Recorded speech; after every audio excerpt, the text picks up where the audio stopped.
The following video containing opinion that might upset some of the viewers. If you're one of those people that get upset because someone's opinion aren't the same as yours, maybe you shouldn't watch this at all, because what I'm trying to say will upset you.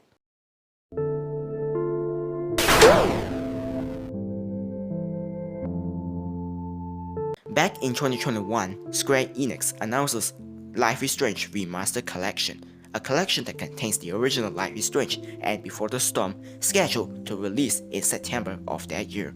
The project will be handled by Deck 9, which promises better motion capture, better graphics and better facial animation, and lip syncing.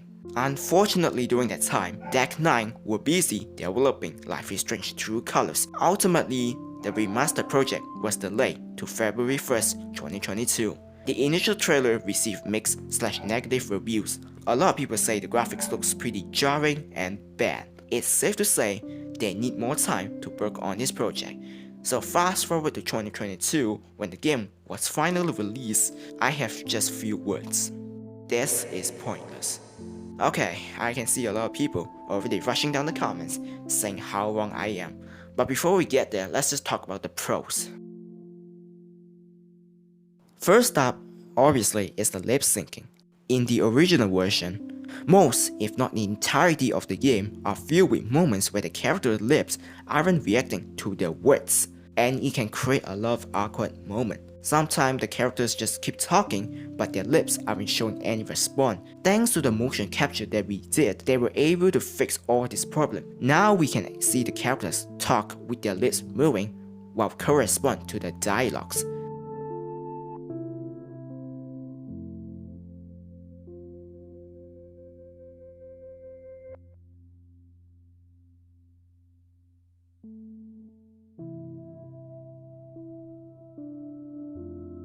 Next up is that you can finally play this on the Switch.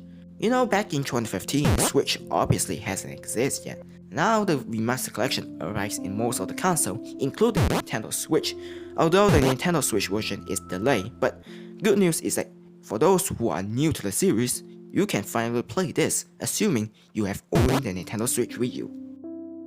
So those are the only pros I could think of. Don't forget what's the point of this video. Anyway, let's talk about the cons. First up, facial animation. I'm glad that they took their time to redo the whole motion capture process. Unfortunately, it came with a price.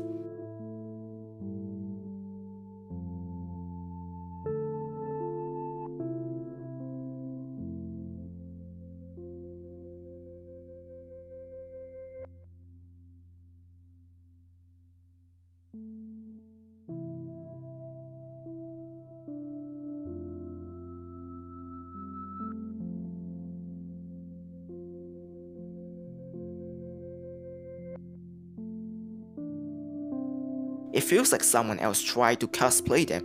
The biggest offender is Chloe Price. Her hair, her teeth, her eyes, her animation, her expression, her reaction, the way she talked, just felt out of place and doesn't feel like Chloe that we knew. Also, let's talk about Rachel Amber, who also got the same problem. She feels like a girl that is aging quickly and just feel very strange. Like, I don't know. Does anyone feel the same? Speaking of which, let's just talk about the lighting.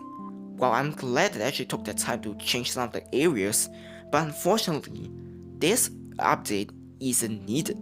Some areas in the original game are darker, and I like to keep it that way. In the remastered collection, look what they did. I don't understand, like, why do you have to make everything so bright?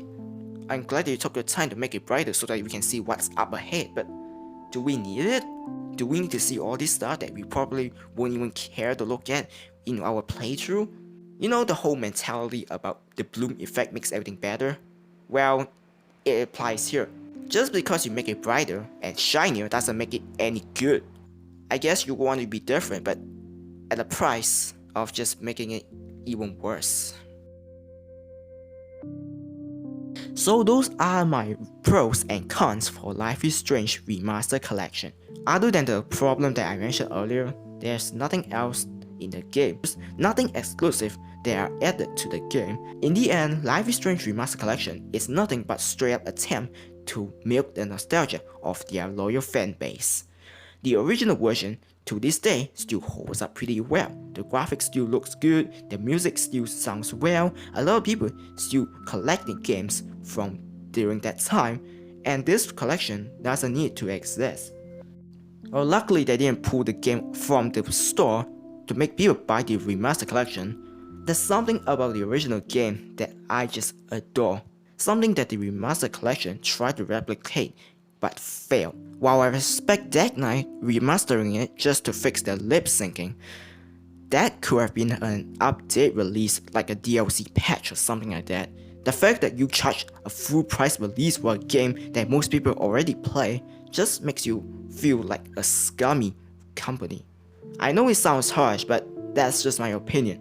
But it doesn't matter because a lot of people are already screaming down in the comments because I am wrong, apparently. Overall, if you haven't played Life is Strange, stick with the original version.